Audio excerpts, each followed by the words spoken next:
This is our rolling wrench complete CVT transmission kit. We wanted to make a kit that was more affordable than the NCY transmission kit, just as good on performance and more complete. So this is a complete kit. The only thing it doesn't come with is the belt, which we recommend in Kevlar 842-2030 belt. The good stuff if you have a long case engine. So here is the actual kit. Comes with the dry face in green. We also have blue or red. So you can choose between the color that you want. And then we've got the variator. It comes with 10-gram rollers with our variator with the recessed ramps. This is great for acceleration and top speed. We've got our GY6 Performance clutch made in Taiwan, the good stuff, with a contra spring installed on an aftermarket pulley. This is where this kit comes to life, and it separates it from the other kits on the market. So you've got the clutch, contra spring, and pulley all installed when you buy it. And then we've got the clutch belt there. It's a complete kit. It performs just as good as the NCY kit. In my opinion, just as good a quality. We've taken parts from multiple different vendors to make this kit. Here's the rolling wrench GY6 transmission kit with the long case belt out of the package. We're going to show you how easy this sucker is to install. Super simple since it comes assembled already. And I've got Jeff here to do the job. First step is to remove the kickstart lever. It's pinched down with the 10mm bolt. Just pull that sucker all the way out, and then it'll just release right off the shaft. Next step is to remove the 10 8mm bolts from the CVT transmission cover. There is a longer bolt there, and it's good to mark that so you don't forget.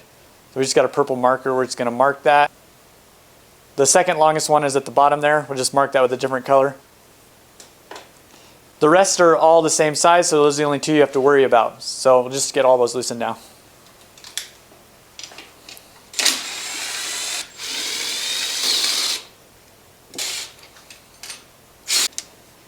If you noticed, you can remove the wrong screw. That's the really short one that holds this clamp on. That doesn't need to be removed. The only one that needs to be removed is the longer one right here. And that just stays in place.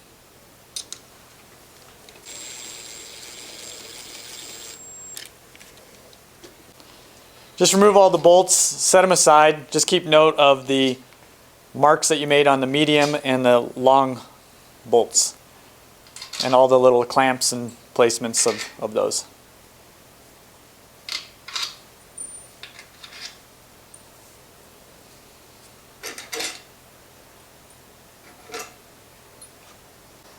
In most cases, you'll need to give your little CVT case a little whack because it's kind of stuck from being brand new and the gaskets and stuff like that. The easy way to pull the CVT transmission cover off is by installing the kickstart gear or the kickstart lever. Give it a little bit of a push down as you pull the CVT cover. You got to release the tension off of the spring-loaded kickstart in order to get that CVT cover off. We want to try to be careful with the gasket. If you're trying to save the gasket, personally, I don't care too much about the gasket behind there. But if you're trying to be careful, you can, just take your time.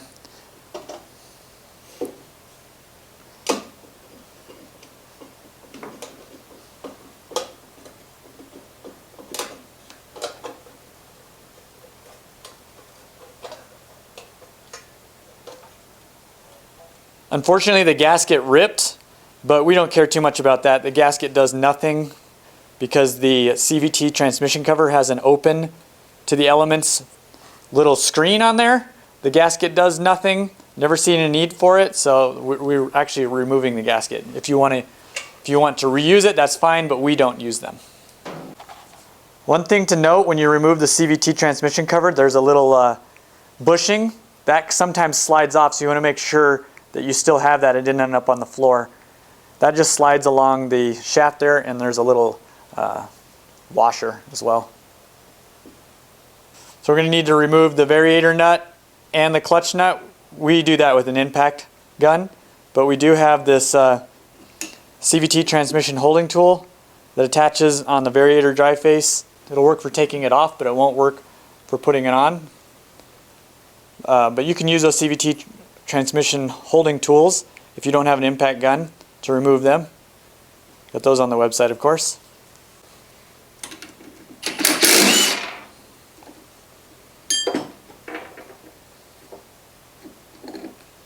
Got the nut and the washer and the drive face, or fan, whatever you want to call it.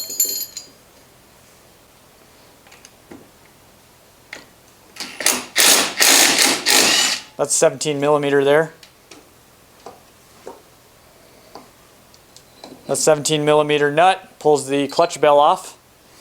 Now we've got the complete variator loose. Belt comes off with the clutch.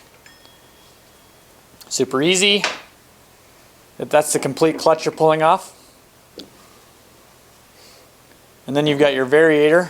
If you squeeze the back of it, as you pull it out, everything will come out, boss, variator, and all. So the complete CVT has been removed, belt, variator, and clutch. If you notice, this is the way it looked. There's a few things we're going to reuse. So we get rid of the fan shroud. We're going to use the variator boss with the new kit. And then the two nuts. That's all we're using from the stock bike. 2 nuts, 2 washers, and the variator boss. To assemble the new pieces, you remove the backing plate, install the rollers. They're not directional, so you can just drop them in there. There's 6 of them.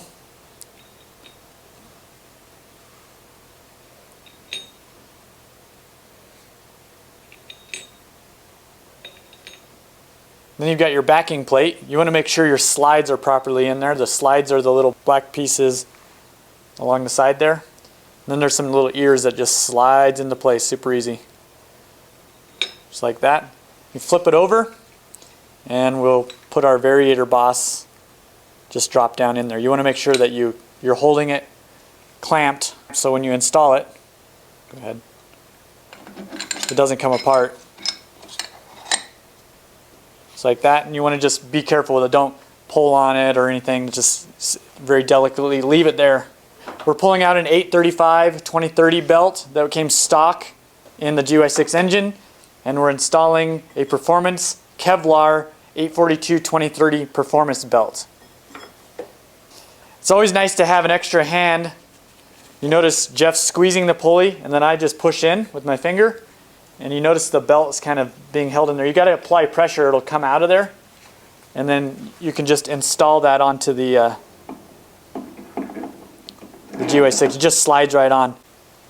So we've got the belt installed, but notice here, if you don't have enough slack to go up on your variator, it's very important that your variator has enough room at the top that when you slide the fan shroud over, or the drive face, whatever you want to call it, you're not pinching the belt down. If that's the case, you can squeeze the pulley down and get the belt down further down the pulley so that you don't have that problem. Now you've got the clutch bell. It's splined. It just slides on. You got to line the teeth up like blocks when you're a kid. There it is. Now that we got the clutch bell on, we move to the front where the variator is. You want to make dang sure that when you install that fan or drive face, that when you go to tighten it down, the belt isn't being squished between the variator and the drive face. So you want to hold it when you tighten it down. But we need to put Loctite on our threads. Just apply a little Loctite to the threads, put the washer over, and then you can hand tighten the nuts.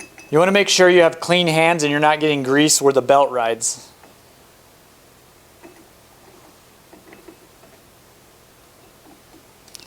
Now we've got the drive face tightened down by hand. We don't have to worry about pinching the belt because it's as tight as it's going to go.